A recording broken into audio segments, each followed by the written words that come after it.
Hi there. This is Afro Perspectives. Corruption in Zimbabwe. The Vice President Constantino Chiwenga recently declared corruption is now a security threat to the nation of Zimbabwe. Then in the past few days, we have Sengezo Tshabangu being awarded 1.6 million US dollars of taxpayers' money. And this is where it all gets interesting. Under the Political Parties Finance Act, that 1.6 million US dollars was destined for the CCC party. But is Tshabangu the legitimate representative of the CCC party? Immediately after receiving the windfall, Tshabangu went to war.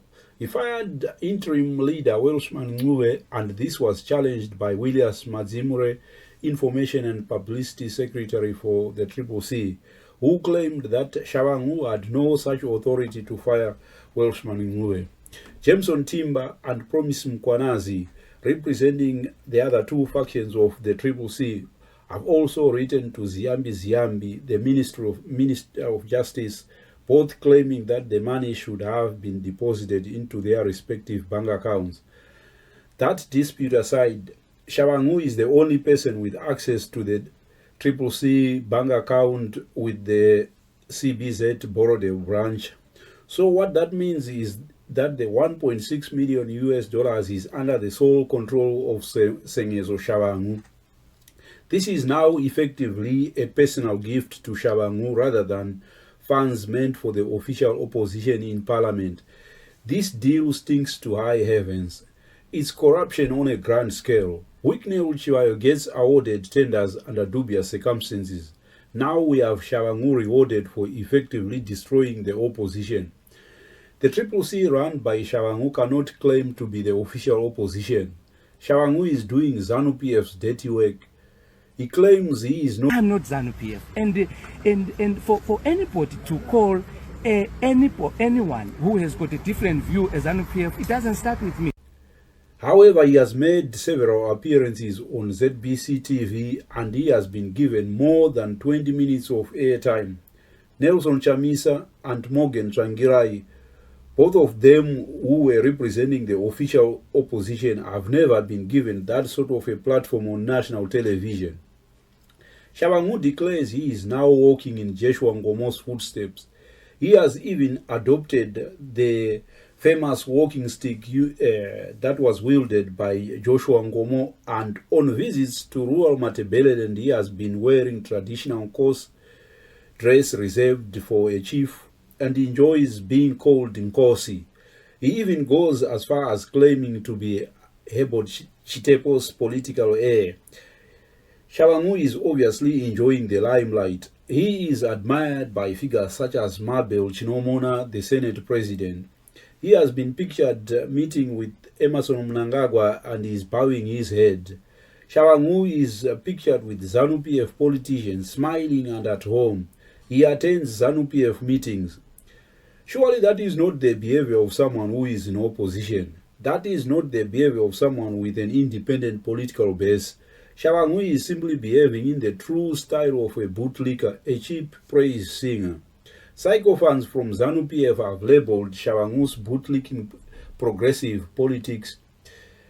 There is nothing progressive about Tshabangu fraternizing with his masters in Zanu PF.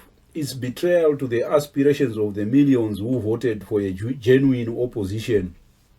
Tshabangu displays the arrogance of one who knows he has protection from the top. Just listen to this. This is Blessed Gaza, a war veteran and member of Zanu PF Central Committee, speaking about Sengezo Tshabangu just comes from Norway, right? It has screwed up that democratic process. And Mom Sikira, what do you think you are achieving? You think Mugafaya now, right? Ugopune 2 million people. Zagabira na Chicha bravo what maita. If you say war veterans, that is it is. That is it. So there you have it, in plain Shona. That is from a war vet, and this is how ordinary people feel about their votes being taken away from them by mercenaries like Tshabangu.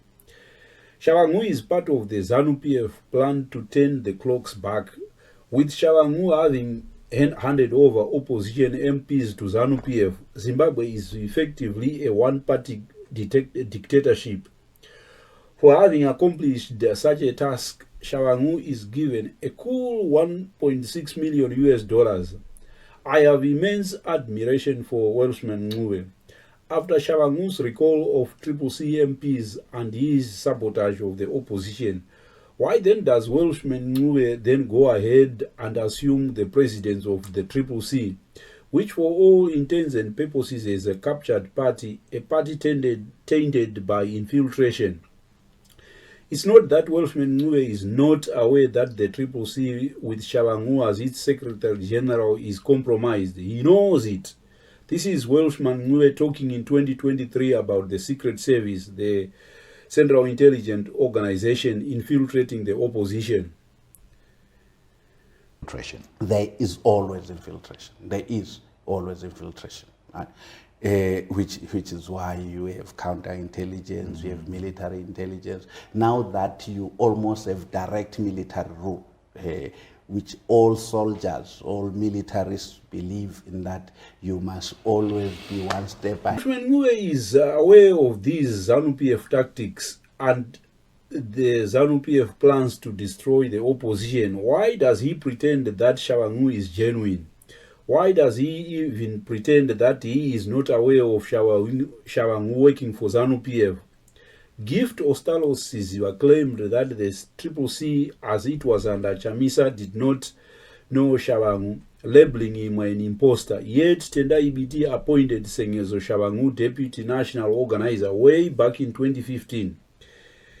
It's clear as daylight Tshabangu acts under instructions. He is what they refer to in French as a marionette, a puppet.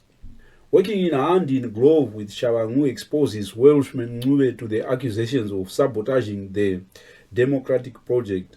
Welshman Ncube has so far denied that he has links to the CIO or having worked for the CIO in the past. But there's been rumors, Welsh, that you yourself are a CIO plant. But it's self-evidently not true. It is a lie, and regrettably those who started propagating it knew it to be a lie, and it has been repeated and repeated. He does not deserve to receive funding under the Political Parties Finance Act. Yet all this does not matter to Professor Ncube. If at all we were living in a normal country, if at all Zimbabwe were a normal functioning democracy, Tshabangu should have been in jail for fraudulently taking over a political party. Tshabangu should be arrested for undermining the democratic institutions of Zimbabwe and subverting the will of the people, disenfranchising over 2 million voters. He should be at Chikurubi maximum prison. This is corruption at its worst. This is what corruption as a threat to the security of Zimbabwe mean. The tragic part of the whole saga is that for a few pieces of silver, people like Tshabangu are prepared to throw away everything Zimbabweans have been fighting for over 40 years. Yes, there is no one to arrest Tshabangu. The police act as a militia to Zanu PF. The Prosecutor General's office acts under the direction of politicians. Contrary to Emerson Mnangagwa's extravagant claims that Zimbabwe is a democracy, Zanu PF does not want an opposition that reflects the wishes of ordinary Zimbabweans. They want a sham of an opposition with their quisling Tshabangu as its figurehead. The organization now run by Tshabangu out of his bedroom, the CCC, is what Zanu PF wants. Tshabangu has been rewarded with status. He is now a senator. He is now referred to as leader of the official opposition. Thank you for once again tuning in. If you have any thoughts on Tshabangu's role in the collapse of democracy and the return to a one-party dictatorship, please drop your comments in the box below. And please don't forget to like, subscribe, and share this clip. Thank you. Bye.